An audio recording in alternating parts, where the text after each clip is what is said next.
Last week, Donald Trump dropped a bombshell. He demanded $2.8 trillion from Canada, but this wasn't some high-level negotiation. It was a full-blown public shakedown. The kicker?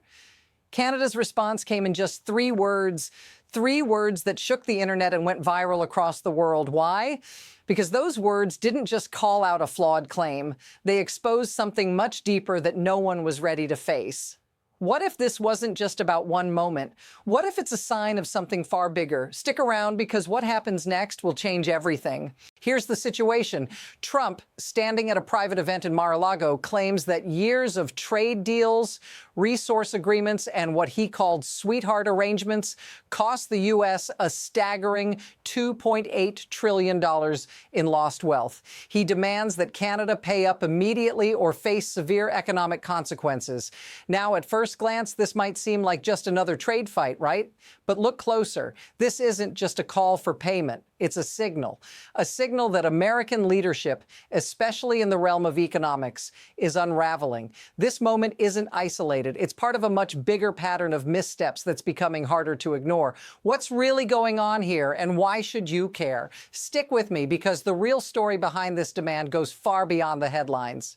Trump's $2.8 trillion claim might sound bold, but it didn't come with any proof. No backup documents, no breakdown of how he arrived at that number, just a massive figure thrown out to the public demanding immediate payment.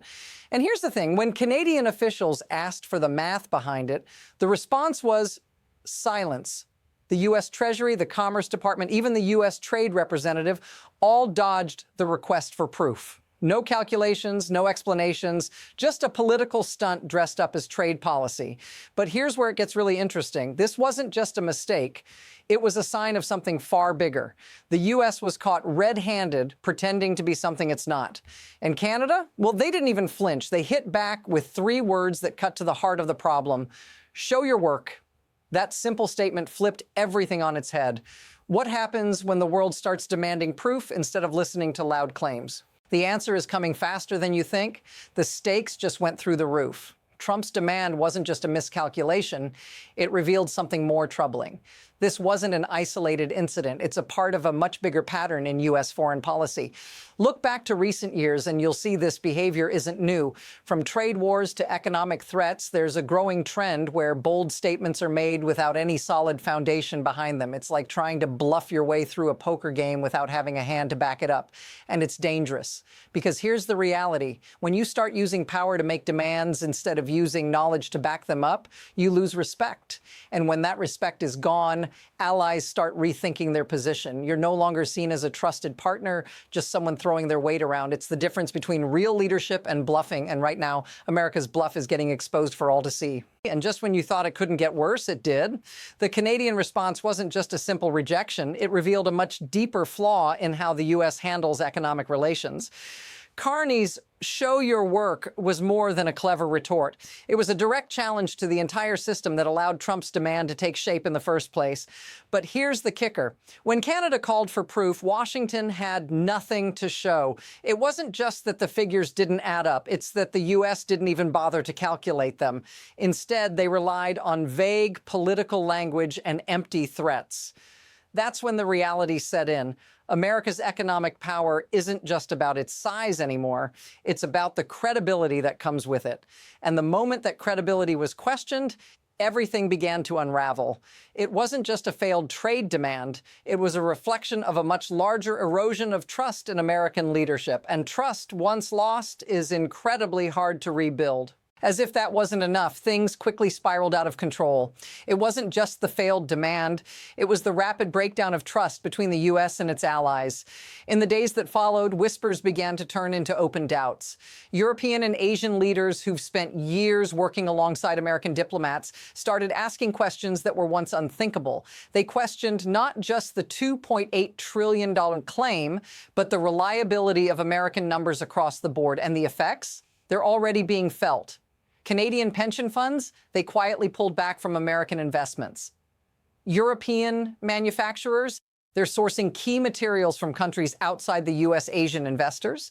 They're avoiding American regulatory approval at all costs. What happens if this continues? The short-term fallout is bad, but the long-term damage, it could reshape global markets and force America to the sidelines in its own economic game. Now let's talk about what this really means for you. This isn't just a battle between two countries. It's something that affects everyday people. When the U.S. loses its economic credibility, it impacts everyone. American shoppers may not immediately notice it, but they're already feeling the effects in their wallets. Canadian energy shipments, for example, help keep prices lower in the U.S. If Canadian investors start pulling back, or if other countries shift their focus elsewhere, the costs go up. Factory jobs, they start disappearing as companies look for more stable, predictable partners. And for the average person, that means fewer jobs, higher costs, and more uncertainty.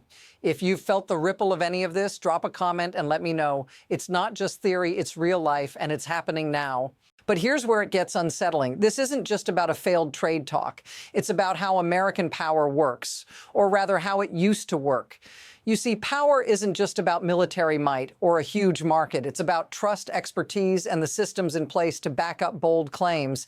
In the past, America's institutions like the Federal Reserve, the Treasury, and the Commerce Department were the gold standard. When they spoke, the world listened because their work was solid, credible, and backed by real data. But now it's a different story. Political pressures have replaced expertise. Bold statements have replaced thoughtful analysis. And this shift is not just dangerous, it's unsustainable. When countries like Canada demand proof, they're not just asking for numbers. They're asking for the kind of credibility that used to be America's signature. And right now, that credibility is slipping fast. So what happens next? There are two possible paths here. One is that America recognizes this breakdown, takes a step back, and starts rebuilding its institutions, investing in solid research, expert analysis, and restoring the credibility that used to make the U.S. a dominant force in global negotiations. But here's the problem.